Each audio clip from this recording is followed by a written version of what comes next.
So I've been dabbling into Japanese for like 2 years now, and when I first started out it was just basics and grammar, and I realized it would take me ages to learn all these kanjis. But then I saw a random YouTube video and it had a comment that said I should really try this app called Kanji Tree, so I downloaded it, and today I felt like I might review the app and tell you what I think about the app.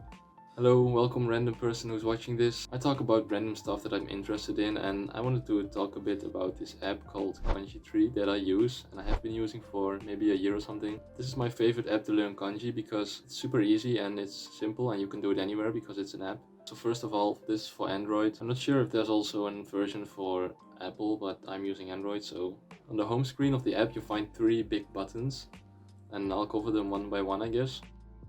So I think you should focus on recognition first because I feel like that's the foundation, and it's important to learn the basic meanings of each kanji first before you start learning how to read or write them.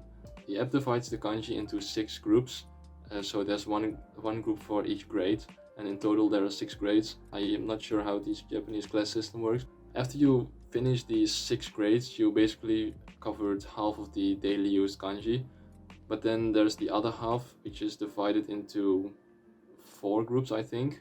If you know all these kanji, you have gotten quite far and you won't have any troubles reading stuff online, I think. So after you study these kanji, there's actually more kanji left. I think there's 8,000 kanji, common names, places, cities, towns, whatever. You can learn to choose these advanced kanji as well. You don't really need them unless you're going to take a kanji test. I think it's called Kanji Kente, or Kanken for short. Well, this is basically a test which has 10 levels, 1 through 10, and one is the hardest and 10 is the easiest, or the other way around, I'm not sure. But anyway, I think you'll be fine if you just know the daily used kanji. So once you finish learning the basic kanji, you can move on to reading, although I wouldn't start off learning the readings, because once again I think it's more important that you know the meaning first and then learn the reading. I recommend learning these readings in context though, so read some books, read a news article, or find a partner and have them type to you in Japanese and then learn the words that way, because it's a lot easier to learn when you have context. It's just how your brain works. I feel like you shouldn't drill them in your head because that just doesn't work and you'll forget them over time. So that's why I think graded readers are ideal for this. Those are usually small books that only cover kanji that you've learned. So for example, only N3 kanji or N2 kanji. When learning the readings, there's also an option to include only the kanji that you've learned before when playing the recognition game. So for example, if you've guessed the correct meaning of a kanji 10 out of 10 times, the kanji will turn green and the app knows that you basically know this kanji, so it'll include this kanji when you practice reading. So this way you can learn to choose only the readings of kanji that you actually know and you've guessed correctly all the time. So I'll show you what this score screens looks like. As you can see, when you choose an answer, it's either correct or incorrect, obviously. If you guess the kanji right every time, the kanji will turn green. The kanji that you have most troubles with will be red, and those will be the ones that the app asks you first when you start playing.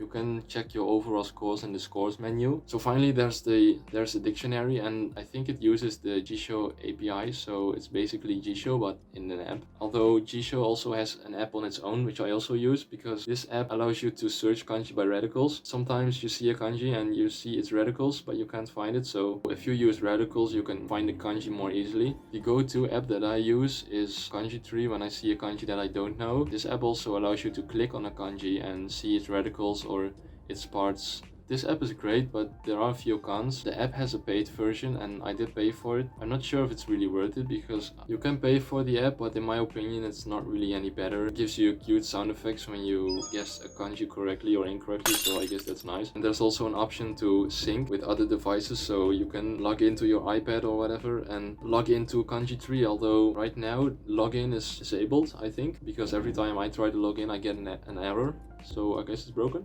Then some motivation and tips for me personally. Breaking down kanji makes it so much easier to learn, I think. When you're first starting out, it's so overwhelming because there's so much kanji to learn. I think this app really does a great job by dividing the kanji into different grades and even JLPT levels, so it makes it easier to learn, and you can do it basically anywhere. Since it's an app, you can practice offline. You don't need internet to practice kanji, and you can just take your phone out. You can basically do this anywhere. I usually spend 50 minutes learning some kanji when I'm going to school in the train. I think learning a little bit each day is way better than trying to learn way too many kanji a day. The key thing here is to be consistent, really. Also, for me, the moment that I encounter a kanji that I've learned before is the moment it sticks in my brain. You can try to learn a difficult kanji 10 times, but as soon as you encounter it in real life and you realize you've seen this kanji before, you'll know it every time. So that's why I try to read graded readers.